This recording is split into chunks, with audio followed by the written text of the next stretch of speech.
thank you all for joining us. At Apple, our mission is to design products and services that empower and inspire you. And we're so excited to see what you'll do with all of the new innovations introduced today. Everyone take care, stay safe, and have a great day. Okay, so Apple has just finished its first online hardware keynote. And if you have 1 hour, you can go on their website and watch the entire keynote. Or instead, you can watch my short video where I will tell you everything about the new products and maybe even more. It's Alex and welcome to the Geeks Table. So they've started with the Apple Watch and so shall we. And there are 3 major updates. The first one is the Apple Watch Series 6. It comes in 5 colors: gray, silver, gold, blue and product red. And the latter comes only with the red sports band because, well, it's product red. Not sure about you, but I definitely go with the blue model. I've been waiting for it for so long and it looks so good. The size of Series 6 is the same as Series 5, including the screen dimensions. However, in this generation, the always-on display mode became 2.5 times brighter. So in case you spend a lot of time under direct sunlight, that should help you to see the information. Also, the altimeter can be always on as well, so you may track in real time how high you are right now. They've also put a new CPU called S6, which is 20% faster and should be more loyal to the battery. Also, the Series 6 will be able to connect to the 5 GHz Wi-Fi networks, and it also has the U1 chip for locating other U1-enabled devices, such as iPhone 11. And of course, the new watch can measure your blood oxygen level, which is a special sensor that is located on the back side of the device. Probably this is the biggest deal and the reason for updating. The more health data you can measure at home, the better. The price remains the same, from $500 for the cellular version and from $400 for the GPS one. Excuse me for not doing that 99 marketing stuff, okay? The second update was the Apple Watch SE. It's basically a combination of the previous generations like Series 5, 4 and 3. It has a Series 4 display, meaning that it's bigger and brighter than Series 3, and it doesn't have an always-on feature that Series 5 and 6 have. No ECG and blood oxygen measurements, however, it has the fall detection and noise monitoring.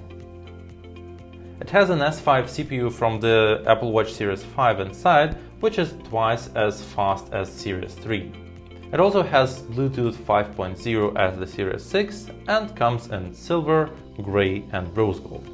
It starts from $330 for the cellular model and $280 for the GPS model. And the third update is the Apple Watch Series 3. They do remain in the Apple Store, however, the $300 cellular version is gone. So the cheapest cellular version now is SE, which is $30 more expensive. Oh, and because they care about the environment, they won't put any power bricks to any Apple Watch from now on. They put only the standard 1 meter charging cable with USB-A on the other side. And if you want a USB-C one, they've dropped the price on it and it's $30, same as the shorter version. They've also introduced new bands called Solo Loops that have no buckles or locks, and because of that you should pick a size more carefully. They come in 9 sizes for 40 and 44mm versions each, and a handy instruction to measure your hand. In addition, there are also new braided Solo Loops, and of course they've added new colors to the existing band collections as well. There were also 3 non-hardware announcements today, and the first one is the family setup. You might want your kids to have an Apple Watch to track their activity, or your older relatives to have a health companion. But what if they don't have an iPhone? Now you may connect those watches to your iPhone, and they may have those watches as standalone devices with their own cellular numbers and other settings and apps and whatever. This requires a support from the carrier, so the availability is limited to these ones and only for these countries for now. Another update is a new subscription which is called Fitness Plus, and as you can see, I should be kind of excited about it. There are 10 types of workout courses that you may select by level or duration, and those workouts are actually videos made by professional trainers with all their comments and useful tips. They also include some music selected from the Apple Music library, so you can play it on the background.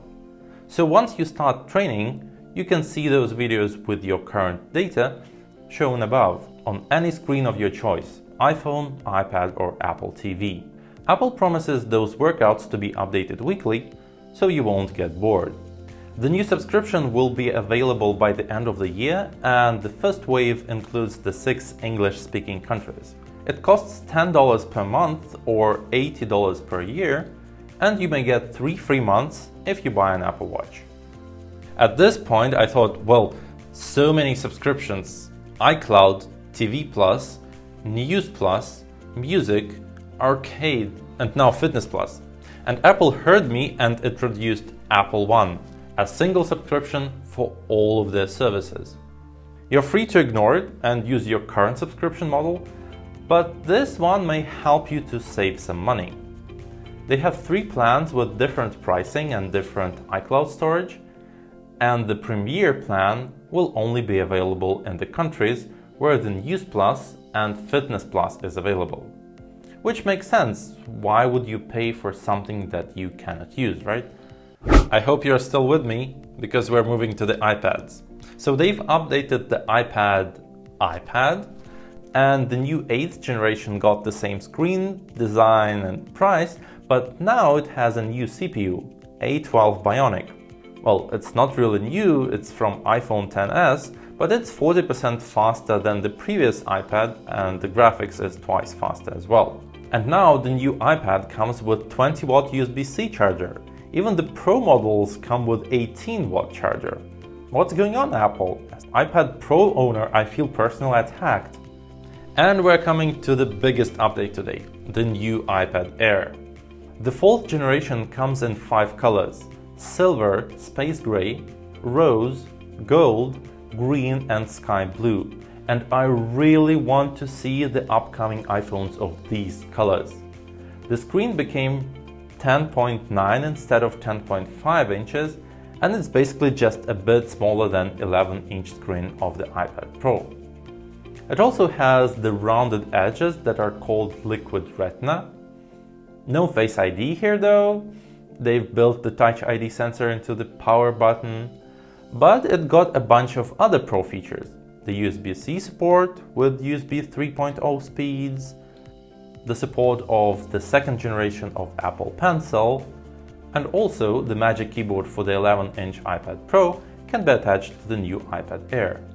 But the biggest deal here is the CPU. They've put an A14 Bionic inside, which is the first 5nm system on a chip that should be great in terms of performance and the battery life.